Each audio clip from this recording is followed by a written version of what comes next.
Good afternoon, everyone. I am Atlanta Mayor Andre Dickens, and I'm here along with my colleagues to talk about an incident that could have been tragic but was averted. So we're joined here by the COO of this city, our Chief of Police, as well as Captain Shapiro from Sparachio from Cartersville Police, as well as our FBI lead, Mr. Brown, as well as our we have Ricky Smith from Hartsfield-Jackson, Atlanta International Airport. We are here to talk about an incident that occurred at Hartsfield-Jackson, Atlanta. Shearbon will give you a lot of details about that incident, but in particular, 27 or more lives could have been lost today because an individual came into Hartsfield-Jackson and after being reported coming out of Cartersville, Georgia, that had mental challenges. This individual, thankfully, his family went to the Cartersville police and shared with them what was going on, and they alerted APD, and APD and the airport were aware, and this crisis was averted. But this individual did have a semi-automatic weapon, and this individual was mentally challenged. And when you have those combinations together, it can turn out to be deadly. People that are mentally challenged, and he happened to also have been a felon from a few years back. So he's a felon with a semi-automatic weapon, and he's got mental challenges, and he's approaching the world's busiest and most efficient airport. This crisis, we're thankful to God and to good information and good intel and good people for this crisis being averted. Just a few weeks ago, we dealt with the CDC shooting that occurred in this city, where another individual coming out of Kennesaw had a mental challenge and a high-powered weapon and ended up killing a DeKalb County police officer and striking the CDC, as well as striking fear into the communities around. We also had an individual just last year in Midtown that was also seeking mental help with his parents, but ended up causing loss of life in that regard as well.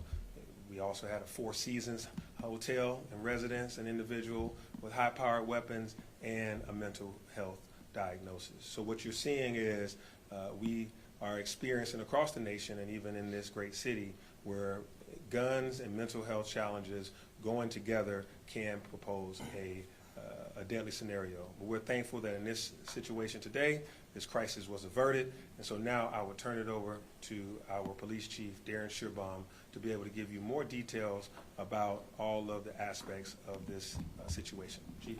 Thank you, Mr. Mayor. Good afternoon, everyone. Appreciate you all being here. As the mayor stated, we are here today to announce an arrest of an individual that posed a threat to our airport, but also to note that because of the community, in case of the family, as well as the joint collaboration of law enforcement, that a tragedy was indeed averted.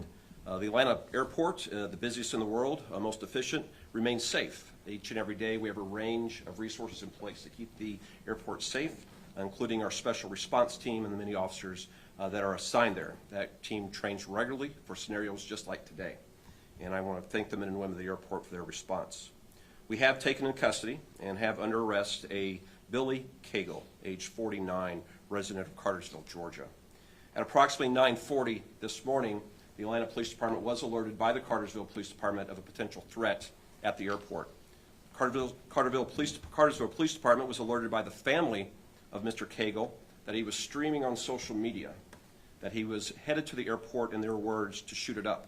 And the family stated that he was in possession of an assault rifle. What we didn't know is that Mr. Cagle had already arrived at the airport. In fact, we know that he arrived at 9:29, going to the South Terminal, and that he entered the airport shortly thereafter at 9:31. That time, we do not believe he was armed. He entered the South Domestic Terminal, and from video we will show you he seemed to be very interested in the TSA check-in area, which you can see was heavily crowded with travelers. At approximately 9:54, officers of this department, armed with a photograph of Mr. Cagle and being provided up-to-date information from their sergeant as she spoke to the Cartersville Police Department and a family member, was able to locate Mr. Cagle and take him into custody. He had arrived at the airport in a Chevy flatbed pickup that was part of the lookout provided to us by Cartersville PD. That vehicle was parked immediately outside. When we went to that vehicle, we found inside a Springfield AR-15 assault rifle, a 5.56 St. Victor model with 27 rounds of ammunition. We did have a tragedy averted today. I, just a short while ago, spoke to 2 officers of this department and thanked them, because if it were not for Officer Gibson and Officer Banks, and if it were not for their Sergeant Jones that was providing them, I do believe that Mr. Cagle was headed back to his truck to retrieve it, and I do believe he was likely to use that weapon inside the crowded terminal that he had just seen. We are working closely with the District Attorney of Clayton County, District Attorney Mosley, and we have charged Mr. Cagle with a count of terroristic threats, criminal attempt to commit aggravated assaults, possession of a firearm in the commission of a felony, and possession of a firearm by a convicted felon. We're here today briefing you on a success and not a tragedy, because a family saw something and said something. A family knew they had a family member in crisis, they knew they had access to firearms, and they were on social media. This is something we've seen across the country time and time again. Social media postings, people with an awareness, individuals with access to a firearm. But today, the family said something. The local police in Cartersville quickly notified the Atlanta Police Department. And the Atlanta Police Department, using its resources at the airport, took the individual into custody. So today is how it should work. Community, law enforcement, dedicated men and women wearing the uniform and trained to respond when their community needs them.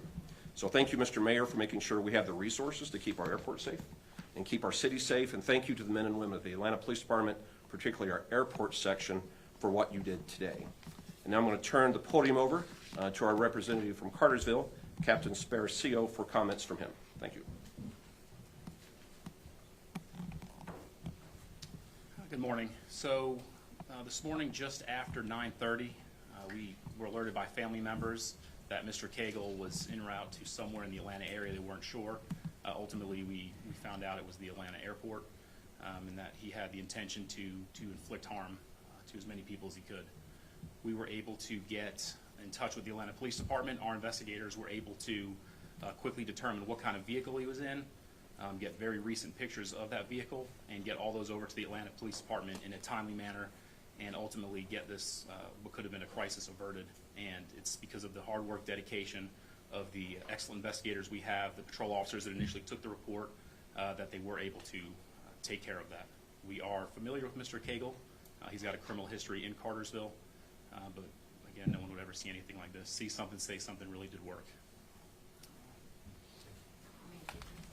Thank you so much, Captain. Thank you to Cartersville Police Department for your excellent cooperation and coordination and timely, quickness in telling us about this particular individual and the harm that he wanted to inflict. Thank you, Chief Schierbaum, and your team here at APD to receive that call, to have great relationships across the region, to be able to continue to stay in great contact with individuals and organizations and other police departments across this region so that they would collaborate with us. Thank you all for this. Those in the community, the family, thank you for sharing. See something, say something did work. And so we are standing here talking about a tragedy averted versus us standing here telling you about 27 plus lives that were lost or injured at the world's busiest airport. So I will now take. I think there's some video we're going to show Oh. at this particular time. Oh, got That it. may be a benefit for you. Maybe if you can direct your cameras to the screen, we have a video, and Chief, if you could just come up and kind of take a look at the video and just walk us through it. Certainly. Again, this comes from the investment that we placed at Atlanta Hartsfield-Jackson International Airport. You see the individual arriving. He's parked his vehicle that was given to us by Cartersville PD, the Chevy flatbed pickup truck. They also had a dog in the vehicle with them. This is occurring at approximately 9:29, and then he will enter the airport itself proper at 9:31.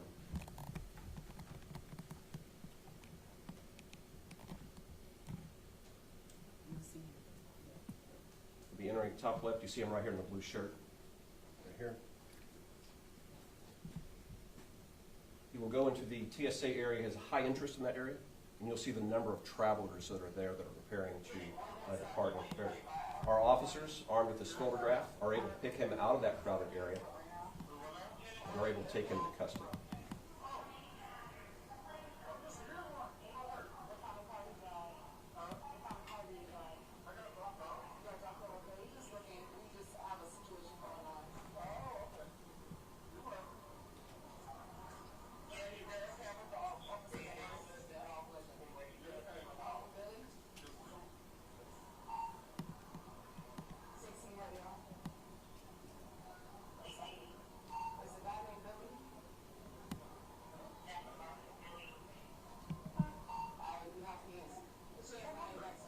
Cagle's vehicle is just outside his doors. He was clearly moving from the area that we had potentially scouted and was moving back toward that area.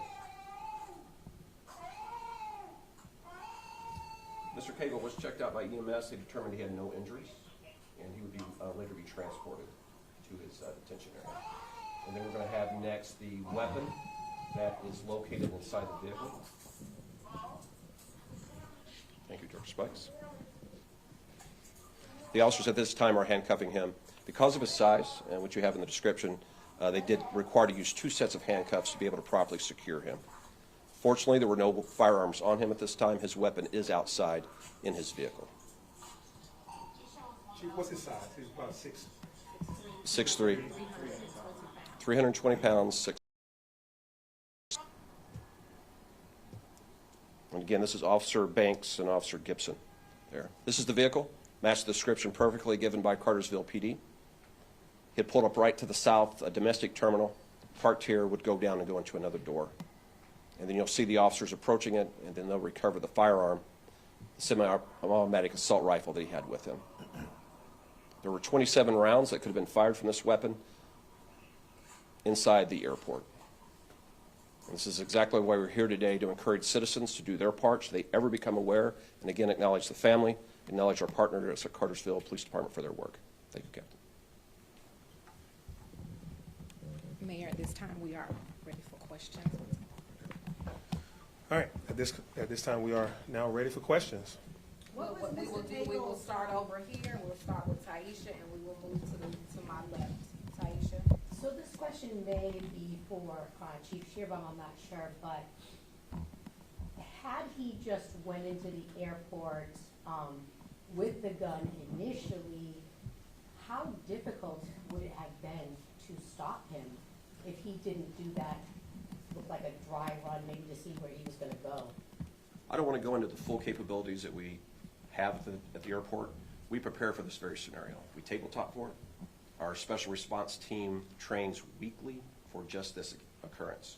What you didn't see in the video was close by officers armed with rifles themselves. Any of you that travel through our airport commonly see them in the atrium. That's why they're there. You see officers with sidearms that are ready, prepared to move out. So should that scenario ever rise, as it has elsewhere in the city, we're going to be ready for it through training, for proper equipment and capability. We just pray that we're never called upon to do that. This is what a proper response by citizens and by law enforcement should look like. Channel 5. Chief, do you know how he got the weapon? Was it a weapon that he purchased legally? The investigation has been ongoing since this morning about 10 o'clock, and so we're still working through that. We are joined today by the Federal Bureau of Investigation, so our federal authorities will be assisting us in determining how we obtained the firearm, which he was not able to legally possess. And that's one of the charges he's been charged with. 11. Veronica. Yes. So the family alerted you to what Mr. Cagle possibly had in mind. Did they say why he wanted to do this, some sort of motive? And also, how much ammunition did he have in addition to what was in the record? Right, the investigation will determine if there was a motive. Right now, we've recovered 27 rounds. He had the capability to fire through that weapon. You said there was a prior felony. What were his prior charges? We'll have that provided for you at a later time. Right now, I do not have that right in front of me. I do know there was a drug possession arrest that was pretty significant that occurred in Cartersville prior to this. CBS or ABC? Yes, Leon Head here with CBS News Atlanta. What mental health challenges was he suffering from? I'm not going to provide that information. I will say this, mental health care is vital to a good society and preventing violent crime. And that the family was aware that there was a need there, reach out. We hope the courts will take all that in consideration as they move forward, and I do not want to share that. I think a family was brave to step forward, and I want to commend the bravery of the family for what they've done today. So in the video that we saw, the guy goes around the Delta area of the South Terminal. Did he actually go towards the TSA area and look around there and, I guess, Yes, sir. We have other video of him being in that space. Has the suspect spoken with investigators, and if so, what is he saying? The investigation is still ongoing. I cannot release any information that he may have given to our investigators. All right, we'll start back over. We'll start with you and work our way back down. Another question? Of course, you guys mentioned about the response time. How fast we saw the officer with the phone, picture of the guy. How fast were you guys able to identify him and see him in the airport? Certainly, the timeline is we received the call at 9:40, and we had him in custody at 9:54. And as you can see, that was a very crowded area, and the officers, you can see in their hands, had the photograph. They were scouring the area. This is just one of 2 officers. We had officers all out the airport looking. And so I do want to commend them and just thank those officers for doing what Atlanta expected them to do on this Monday morning. CBS Atlanta. Another question. ANF, question? Veronica? Yeah, have you seen this, live stream that Cagle was, making at the time? I have not, ma'am. How did the family know he was going to ATL? He said he was. Who told them? Yes, ma'am. All right, next question, Taisha, and then we'll go to Channel 5. Chief, what happened when, so we were out there when we weren't quite sure what was happening, and the way the truck was positioned, he had ran over a cone, and then it was like, you know, just a very odd position. What happened from the moment he parked that truck that way until, you know, you all were in that video showing him? Yeah, so he parks at 9:29. He enters the south terminal at 9:31. And then he is walking around the area. He goes to the TSA checkpoint area. He is scanning that area, and he's walking back to the truck, we believe, when the officers encounter him. Got it. 'Cause I And know then that how, occurs at 9:54. because I just know how on it officers are when you park right there, so I was just wondering, like, did anybody see him park his truck right there? Like, because it seems like there were 2 minutes where he was able to get lost. Right. Our priority was to find the person, ma'am, and that's what we did. All right, Cody, did you have a question? All right, 5. Well, I know the airport this morning, especially that TSA agent, the lines were long, with the government shutdown. We're getting into holiday travel. There's going to be long lines at the TSA checkpoints. What do you want people to know in these situations to know that as they might be in these backups, that they are safe? We protect the world's busiest but most efficient airport each and every day through many holidays, sporting events. We ensure the airport has the proper staffing. The mayor gives us the tools to make sure our police department has the equipment they need for a wide range of emergencies. So what we've done in the past, we're going to continue to do. We'll always strive for improvement where we need to. We can scale up the resources at the Atlanta Police Department as necessary. But the key to success, as it was today, is to see something, say something.